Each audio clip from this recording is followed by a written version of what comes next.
Hey everyone, and welcome back to Don't Open That Door. I'm Justin, and I'm the Trinidadian representative to the Vampire Council. Oh, damn. I am Nico, and I am the Italian liaison to the werewolves.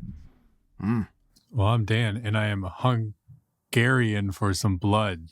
Whoa! That is not where I thought you were going with that for a second. Like, my man stopped on hung. Wow, this is a bold intro. And he's gonna, damn it, I was gonna say he's gonna get it, but now that just based off of what you said, now takes a different meaning. Whole different meaning. Well, anyways, today we're reviewing Underworld. So this was directed by Len Wiseman, starring Kate Beckinsale as Celine, Scott Speedman as Michael, Shane Brawley as Kraven, Michael Sheen as Lucien, and Bill Nighy as Victor. So we open in the midst of a war between Lycans, who werewolves for you plebeians out there, and vampires. The vampires have won and basically sent the werewolves into hiding, but they still search them out to destroy them because there's still a bunch of werewolves hanging around. Enter Celine, an elite vampire assassin known as a death dealer. One day she's in the subway and she runs into some werewolves. Should have been in a Quiznos. True. After a shootout, because remember, vampires use guns nowadays, Celine returns to her coven's mansion and reviews the footage of it. She's able to piece together that the werewolves were actually stalking a human. Curious, she decides to investigate. Nico, what does she find? So Celine finds the human, who is a medical intern. He's named Michael. They are being pursued by the Lycans, and Michael is unfortunately bitten by who appears to be, or what appears to be, I guess I should say, their leader. The leader then pursues them and critically injures Celine, but Michael manages to save her when she takes him back to her coven's mansion. At said dope-ass mansion, Kraven, who is a little bitch, and also the interim leader of the vampires, he's really fucking salty about the whole situation. The fact that Celine brought a human to the mansion because, you know, he's a vampire and or maybe racist. Is that a thing? I don't know. And he also has a massive crush on Selena because who wouldn't? Honestly, any living creature with a pulse. Do vampires have pulses, Justin? No. Huh. Well, then I guess that's the one that breaks the rule. Anyway, he reminds her that they will soon awaken one of the three great leaders, the like big old vampires, and everything has to go smoothly. Michael wakes up from his old beauty sleep and runs away from the mansion. So it keeps going from there, folks. Suspecting Kraven of working with the werewolves, because he was, Celine wakes up Victor, who is one of the three great elders. Victor then chastises Celine for waking him up too early, something like 100 years off or something. I don't know. Mm-hmm. And that's because a different elder was supposed to be awoken at that time because, you know, they got very rigorous sleep cycles like me during the week. But he actually plans on investigating Kraven. So Celine also then posits that I almost said Luciano's. Celine also posits that Luciano's is a really good pizzeria. Shout out to if you're ever in but honestly, Celine then posits that Lucien, the ancient leader of the Lycans, is actually still alive. Michael then comes back to the vampire mansion, and Celine takes him to a room where she locks him up, fearing that he will transform into a Lycan and lose control. Celine then captures a Lycan scientist who reveals that Michael is from an ancient bloodline, and he can become a hybrid vampire Lycan. Not to be confused with Lycan vampire, as evidenced later in the series, much to the disgust of Victor. He also reveals that Lucien is alive and well. I see. With those revelations, what else can happen, Dan? While all that was happening, the Lycans kidnap Michael. At the Lycan headquarters, Lucien reveals to Michael that the Lycans were servants to the vampires, but they only rebelled to get their freedom. And it turns out that Victor killed Lucien's vampire love, who happened to be his own daughter, Victor's own daughter. Celine and the rest of the vampire coven bust into the Lycan headquarters, and all hell breaks loose. Celine bites Michael, transforming him into a lichen vampire hybrid, not to be confused with a vampire lichen hybrid. And Kraven kills Lucian, but Victor shows up and kills him. So now Victor confesses to murdering Celine's family and also admits to killing his daughter, but only because she was pregnant with Lucian's child. Naturally, he also wants to kill Michael, but Celine refuses. Together, the two of them kill Victor and leave together as they are now the enemies of the vampire and the lichens alike. The movie ends with the last vampire elder awakening in the mansion.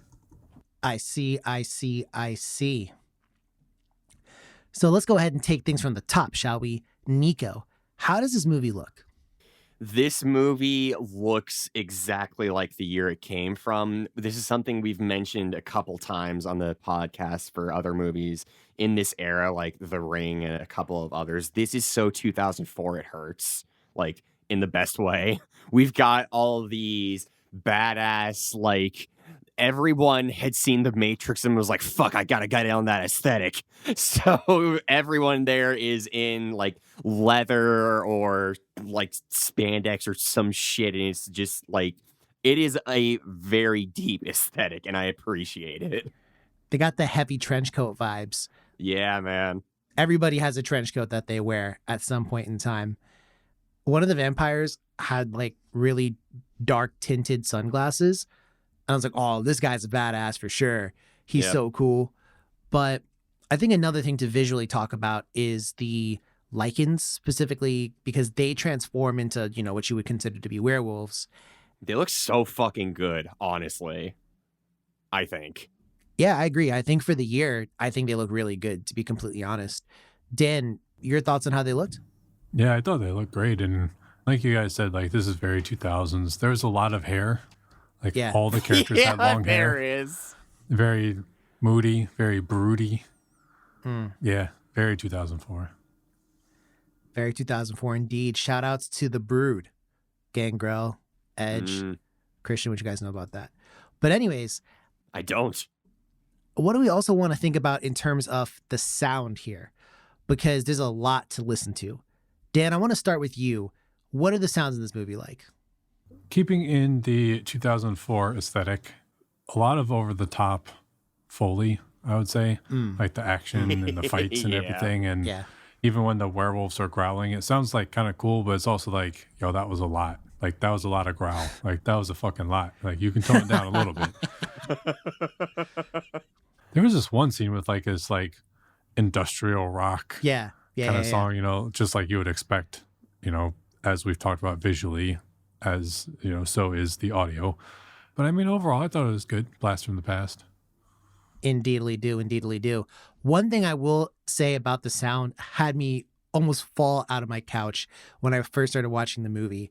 Celine's got like 2 pistols and they look like just normal, like pew pew pistol, right? Nah. When she starts shooting those pistols, you can see her physically pulling the trigger like you're playing, I don't know, like 007 or some shit like that. And you'd imagine it to be like single shots, but they sound like she's shooting a machine gun. And I was like, what kind of pistols are these? She got that shit in burst mode. Yeah, they're shooting like 1 bullet at a time though. Because there's a part where the vampire's like, show me your clip. And then it's like maybe like 15 bullets in there. And I'm like, nah. I heard at least 1,000 gunshots when she was shooting the lichens earlier on in the movie. So I don't know about that. But again, I guess just sticking with the general aesthetic, it sounds so, it just belongs so directly in that era. So I feel that. Nico, anything new or different to add about that? No, I just want to say that I think that is a good thing. I think this is an aesthetic and sound that aged very well. Granted, I may be like, you know, a little biased. No, and I think one thing to note as well is, you know, sometimes when you go back and you watch an 80s horror, part of why you watch an 80s horror is to get the general aesthetic of that time period as well. Like, yeah, fuck, you're right. Part of the reason. And, you know, I guess just being someone who, you know, just recently turned 30, I never thought that I would be nostalgic for this time period. Well, think of it like this, right? When this movie came out, the 80s were to then as to now. Yeah. Fuck. Yeah. Time, man. Time. Linear nature. And the and linear all. nature thereof. But no, you can always count on the podcast to remind you that. But I also want to talk real quick about just generally, would you say this holds up then? Like, it's something that someone who maybe hadn't seen it, if they were to go watch it now, they're not going to just get like blown away by the 0-0s. I think it holds up pretty well. I mean, I think you put it pretty well, Justin. Like, it, as we've clearly established, it has that 2000s aesthetic, but not in a really cringy, over the top way. Like, it does it, and it does it well. And watching it now, it still looks good. Like, a couple times that you're like, oh man, this is really 2000s, like a little bit of an eye roll, but it's not like, it's not bad. You know, I think it holds up. And like Nico said, the werewolves look pretty good. And I think overall it still holds up pretty well. Agreed. And for the record, I actually really like a lot of the set pieces that they have in this movie. I like the Lycan HQ. It makes sense. I feel like that's where they would hang out. I like the Vampire Mansion too. I feel like that's where they would hang out. I just feel like I like the train where one of the vampire elders gets assassinated. It's a perfect train for that kind of thing. Yeah, like 50% or more of this movie is just like drip. Pretty much. Yeah. Pretty much. I want to get into it hot. So themes. And one theme you're going to hear about this movie is it has a couple plot holes here and there. But I want to start out right. Nico, what are some themes we can look at in this movie and say they exist? The sort of like intimate betrayal that family has at its core sometimes can be one theme. We've got with Celine finding out that her big father figure, Victor, or I guess grandfather, sire, what's the name for like the person who turned you? A vampire?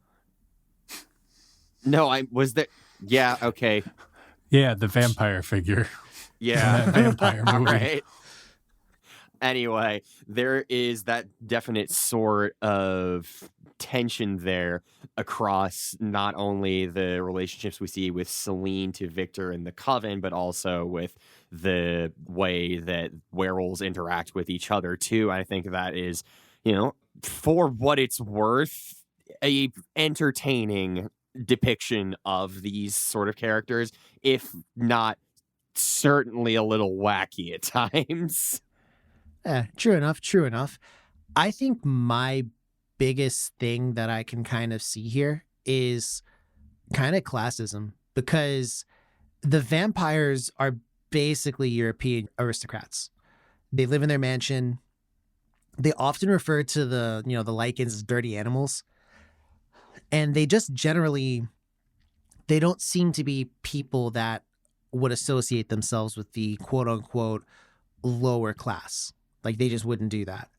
And there's that whole subplot about how Victor didn't want his daughter with the werewolf, so he killed her.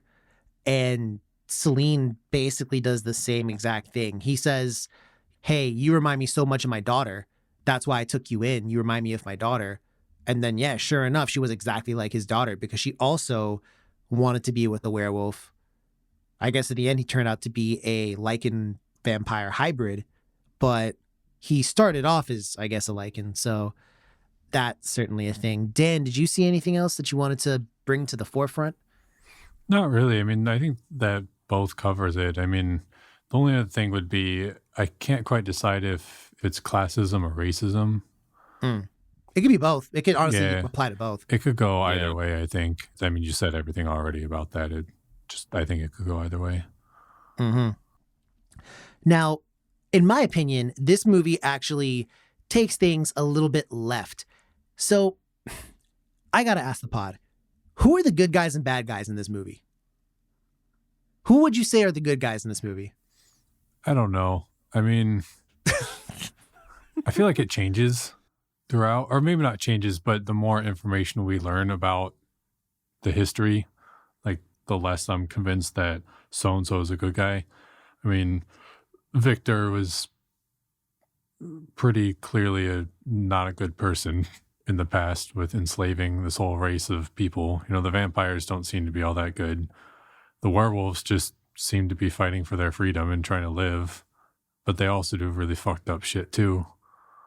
And I feel like the only good guys are like Michael, Celine, and I'm going to say that Kraven is a good guy too. Oh, yeah? How's that? Yeah.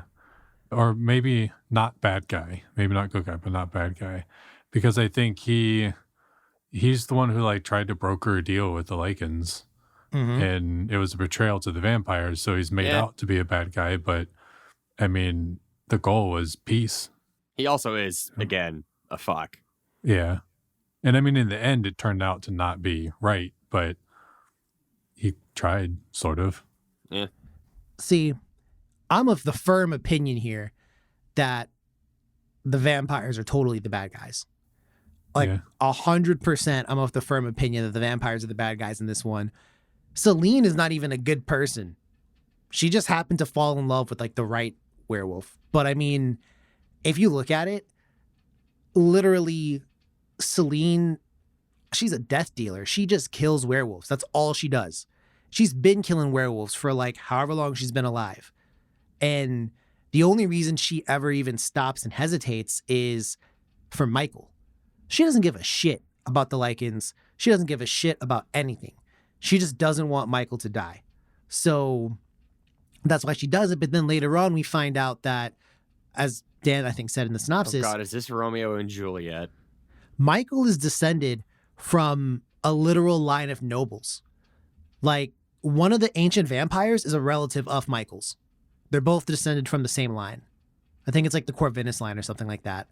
But they're both descended from the same thing. So she basically fell in love with another type of noble, which did nothing to get rid of any of the classism in this movie. At first, it seems like it's going to, but then psych, he actually is a noble at the end of the day. So nothing happened. Like, nothing changed.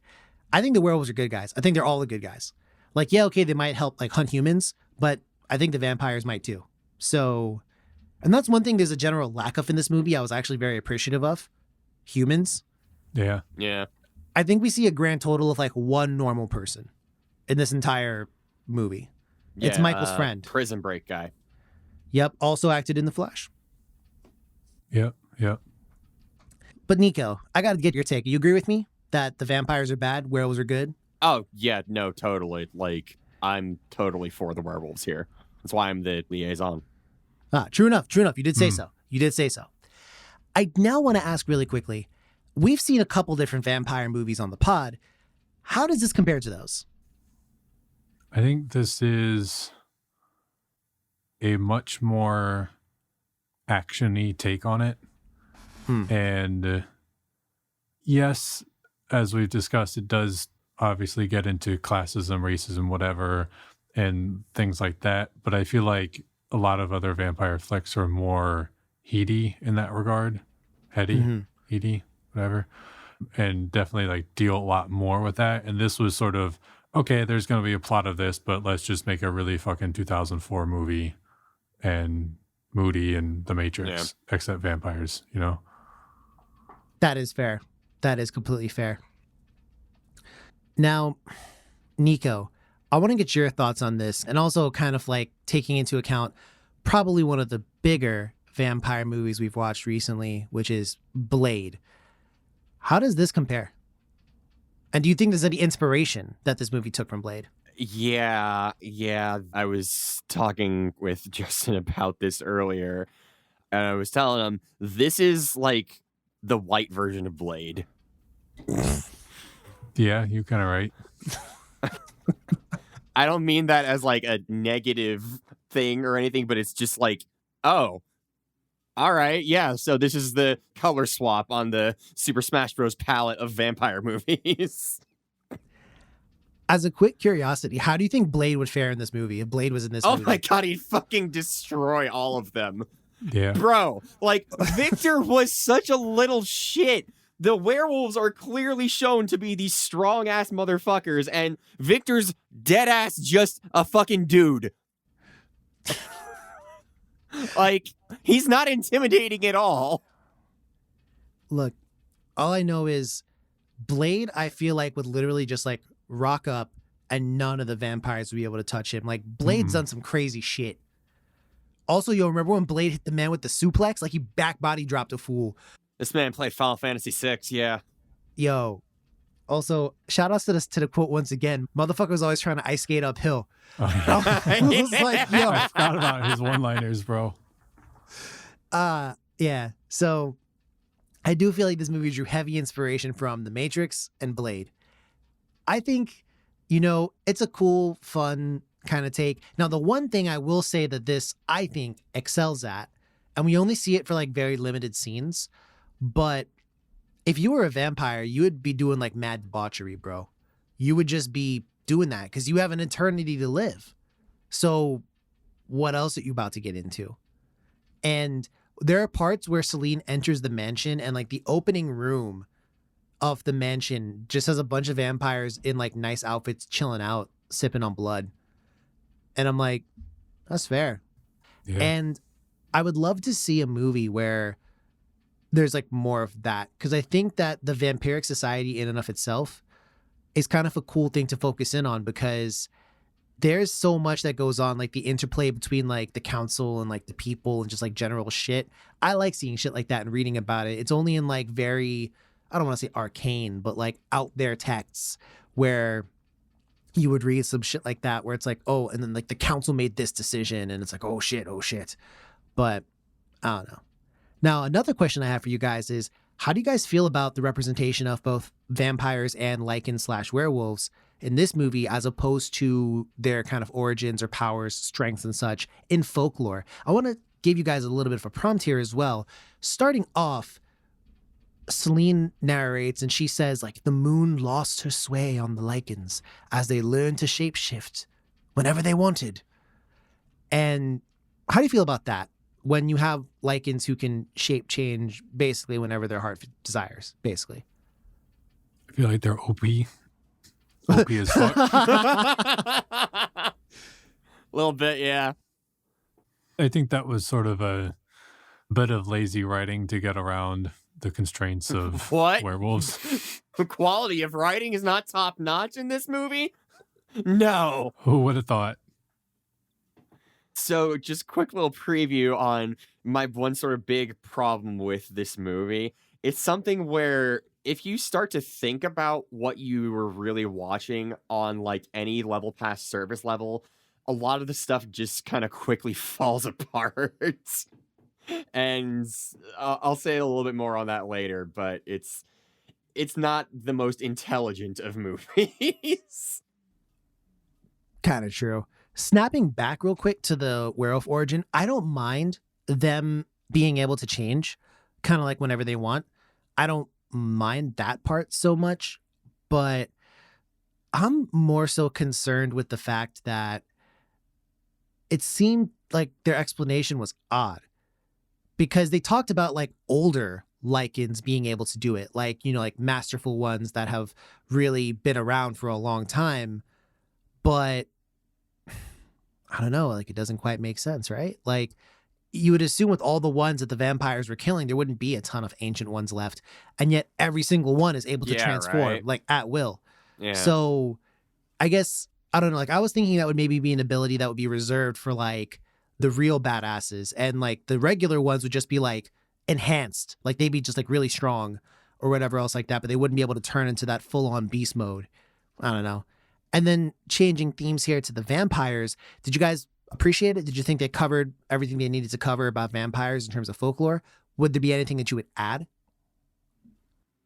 I think this is one of the areas where they just like put a bunch of traits on a dartboard and threw some darts at them, because every vampire can see their reflection, for one thing. I'm pretty sure more than one vampire gets tossed into some kind of water. I don't know if it's running water, but it's definitely water at some point. There is, apparently we just got coats that have sword pockets in them now. Oh, yeah. Yeah. Explain that one for the audience. Yeah, so one of the fight scenes of the movie later in the movie is Victor against Celine and also Michael. And just out of nowhere, he literally pulls like some mystical fucking longsword out from like his chest pocket or something. And like, there is no explanation given to how that clearly would not fit at all. Yo, when that happened, I was like, yo, what? Where did you get that from? I feel like there's a lot of things like that in this movie where you just watch it and then, like you mentioned, Nico, like if you stop and think about it for like 2 seconds, you're like, wait, How? that couldn't happen. How the fuck? So one thing I do want to say as well is this movie seemed to forget that vampires can see in the dark, because there were 2 scenes in particular that were really big offenders. There was one where the vampires bust into the Lycan HQ, and there's a dark hallway or something like that. And one of the vampire dudes, he's like their researcher guy / gunsmith / just general badass. And there's like a werewolf like hiding in the shadows. And he's like looking into the shadows, and he's like, oh, trying to see him in the darkness. And I'm like, oh, that makes sense. Wait a second. No, you're a vampire. Like, you can see in the darkness. He's right there in front of you. Like, you're supposed to be able to see that. And the second piece, and that's what killed me, there's a scene where Selene escapes from the vampire mansion, and one of the vampires is trying to help her out. And so she cuts the lights. What the fuck? She cuts the lights, and then the vampires need flashlights. And I'm like, yo. Well, that is a pretty comical thought. Vampires running around with flashlights. But they were. And like the mansion's literally like, it's got, you know, like the flashing lights that flash when there's like a power outage or something like that, like the safety lights. Mm-hmm. I saw the safety lights. I was like, why does this mansion have safety lights? What if they all use glow sticks instead? Yo, I would have taken that. But no, they were out here with real flashlights. And I was like, why do you need a flashlight? That's offensive. That's literally offensive that you need a flashlight. So I don't know about all that. But what I do know is it's time for What Would You Do? So first off, we got to go ahead and define ourselves right now. Who's most likely to be a werewolf in the group? Who's most likely to be a vampire? And who's most likely to be the hybrid? I think Justin's the vampire. Why me, bro? Okay, yeah, the vampire. Carry on. I think Nico's a werewolf. That would have to be the truth, bro. Nico, it's you, bro. Yeah, okay. So I guess I have to be the hybrid. Now, Dan, are you a vampire Lycan hybrid, or are you a Lycan vampire hybrid? I feel like I'd be vampire Lycan hybrid. I don't know. There you go. Okay. There you go. You know, earlier on, Nico texted me. He was like, bro, this is like a Gogeta versus Vegito thing. And I was like, yeah, it is. Yeah, it is. Literally, that's it. So I'm going to put us all just on the side of like in a Selene-esque role. So let's say you saw there was some bullshit going on. Like when you're Selene and Michael's turning into a werewolf, right? Would you leave him by himself? What would you do? What would your plan be? Would you do what she did, just lock him in the room? Oh my god, that was one of the scenes where the continuity didn't make sense. And I have to talk about this. Selene gives this man a fucking gun to get and shoot himself with, and it'll, one, only hold off the transformation for like an hour or something. So it's like, okay, sure, why not, I guess. But 2, my man shoots his chain with the gun and it doesn't break. But later in the movie, someone does that exact same thing and it breaks. What the fuck, man? I'm more concerned that the gun she gave him apparently only had like one shot. Although he did drop the gun, so maybe he just couldn't reach it anymore. But that was odd. That was really odd. Dan, would you leave him in the room? Yeah, probably. Yeah, okay. Yeah. Same. Now, would you have woken up Victor? If I was a vampire, I mean, in this one, vampires, seem kind of weak sauce now that I've talked about this more, especially when compared to other flicks that we've seen, man. Like, I don't know. I probably would, just because if he's supposed to be the strongest motherfucker out there, like, why not get the support? It's fair. Dan, knowing the close relationship, would you do it, or would you be like, I'm gonna let this man rest? I'll probably leave him to rest, knowing that Marcus is about to come back. See, Literally, like, that's my that day. take on it. Not drawing in any knowledge from any other movie, They literally said, like, hey, wait a second. This whole plot is revolving around this, like, Corvinus bloodline. Marcus is from that bloodline. He might know something. Like, of all the people to wake up, you woke up Victor, who I get it. Like, that was her bro / dad. But Yeah, wasn't there some also plot line about like inheriting memories? oh yeah, Yeah. so that's, I should have stated that earlier. So vampires are supposedly able to kind of get a little taste of somebody's memories when you drink blood. That is one piece of lore that people sometimes apply or don't apply. Lycans do too in this movie, I think, because Michael got a bunch of memories too.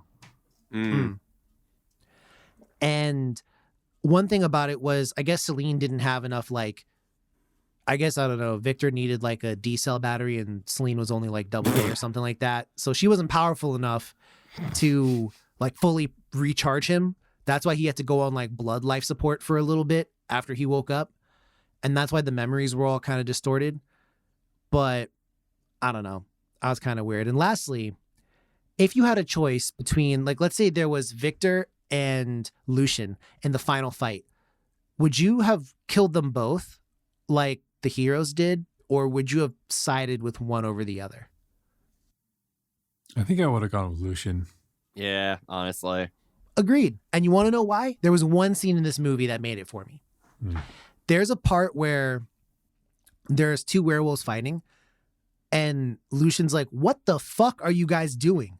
He was like, we are better than this. We are not like animals. He's like, we are, you know, like intelligent beings. Put on some clothes and stop your fuckery. We're not animals, we're manimals. Just a bunch of fuck. No, but Fucking Danimals. hey, you're a Danimal. The rest of us are not. Shout outs to yogurt. Yeah, it's got tons of probiotics and good cultures for you, but don't tell that. Cinnamon Toast Crunch. So, Fuck you, Lucky Charms. hey, Fuck there you, you Lucky go. Charm. Fuck you, Lucky Charms. And we all know where that comes from. So, I now want to ask you guys real quick. That was kind of a shit show for what would you do, but so be it. But now I want to go ahead and switch over to the critic review. So really quick, I've got the Rotten Tomatoes page pulled up here. Where do you think this ranked from critics on Rotten Tomatoes? Fucking low. Oh, yeah? I'm going to say like 60s. 60s? Dan, how about you? I was going to say 42. 42. Hold those in your mind. Okay. Do you think the audience rated it any better? Yeah. No, I don't. Where do you think the audience went, Nico? I think the audience went like low 70s. Mm-hmm. Dan, how about you? I guess maybe a little better than my critics thing. Maybe like a 50, 52. Yeah. All right. So we've got an ocean between them here. Well, The critics rated this one at a 31% on Rotten Tomatoes. Sweet That's where it's Christ. sitting there. This is sitting at a 79% audience score, okay, though, on okay. Rotten Tomatoes. So clearly, the working man had a problem with what the art critic had to say. I gotta know, what's your favorite scene in this one? General thoughts and your score. Who's going to be the brave one to I'll step go forward? ahead. My favorite scene is another one of those good old continuity errors. It's where Celine is bringing back some hostage and Lucian shows up, or Victor shows up. One of them, it's Kraven.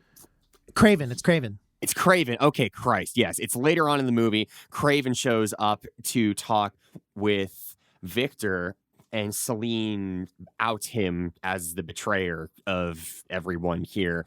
And there is a part where Kraven shows up and he's just kind of chilling, and he then just proceeds to mid-conversation walk away after being outed as the betrayer, and like no one fucking stops him. Literally, he just dips, and Celine and Victor are like, what? Where did he go? The part about that always makes me crack up is from the camera angle we're seeing it from Celine's point of view. So she is facing Victor, right? But Victor is facing Celine and Kraven. He's literally watching the two of them. He's looking straight at them. So the fact that he's surprised, wait, where did Kraven go? And it's like, dog, you were looking right at him. What do you mean, where did he go? You watched him leave. And it was just like, yo, I agree with you, though. I agree with you, Nico. That is a great scene. It's incredible, and it aged both so well and so horribly at the same time. And shout outs for that. There was a lot of a lot of moments rather like that in this movie. And it's kind of just a fun time. It's not anything that is ever going to win any sort of real accolades for, plot. I'm going to give it a 69 because it's just kind of nice. Fair enough. Dan, how about you? I feel much the same. I think my favorite scene would be near the end when Michael becomes the Lycan vampire or Viking Vampire. Viking Lampire. Yes, that. And he just kind of turns like all black and he's just being like badass and just kind of like teleporting around and shit. I thought was kind of cool. Yo, he had instant transmission in this movie. Yep. Well, he turned into Nightcrawler, right? That's what I assume. Yeah, pretty much. Yeah. But I thought that was kind of badass. But yeah, I feel much the same as Nico. Enjoyable movie. Don't think about it. Just watch it and enjoy the 2004 aesthetic. I'm going to give it a 70. Mm-hmm. I am much on the same boat with the two of you. My favorite scene has got to be where there's a part where Celine's chasing Michael at the start and there's werewolves all around him. And Michael goes into an elevator and he goes down. Now, Celine is like, oh shit, like the elevator's already gone. Now, she has like 3 options. Option 1, take the stairs. Option B, jump out the window, hit the ground, because she's done that multiple times in the movie, and then go meet him at the bottom There floor. is no fall damage in this movie. No. Or option C, which, to be fair, I myself did not think of. She takes her pistols and begins spinning around in a circle. Think like Wonder Woman, the old school one, transforming. But instead of like doing whatever Wonder Woman was doing, she's shooting pistols in a circle around her. And eventually she shoots out so much of the floor that the floor beneath her collapses and she falls down. But like, it doesn't make sense because that would only work for like one floor, the floor you're on. But no, she just goes like all the way down. And I was so mystified by that scene that it like blew my mind. And I had to like... It was some real anime shit, bro. It inflicted like psychic damage on me. I had to think about it and it just did too much. I thought it was a fun movie. To quote Dan, don't think about it. Just don't. Stop. You'll hurt yourself. Like, don't think about it. Just enjoy it. It's stylish. It looks nice. It's got vampires and werewolves fighting. Don't think about it too much. 68. Nice. Okay. Is this one going to be recommended? Yeah. I think so. It's a good time. It's a good time. I agree. Yeah. But definitely no Golden Seal, though. Definitely no Golden Seal, though. No. Definitely not. So, any last words before we wrap this one up? Yeah, Kate Beckinsale, you're fine as fuck. You know, I thought we were going to go the whole podcast without saying it. Yeah. I restrained myself, but yes. She was quite attractive in this movie. Yeah. And Van Helsing, too, by the way, which we should totally review at some point. Oh, yeah, for sure. Yeah. That was actually, I think, the first movie I ever saw her in. That's fair. Huh.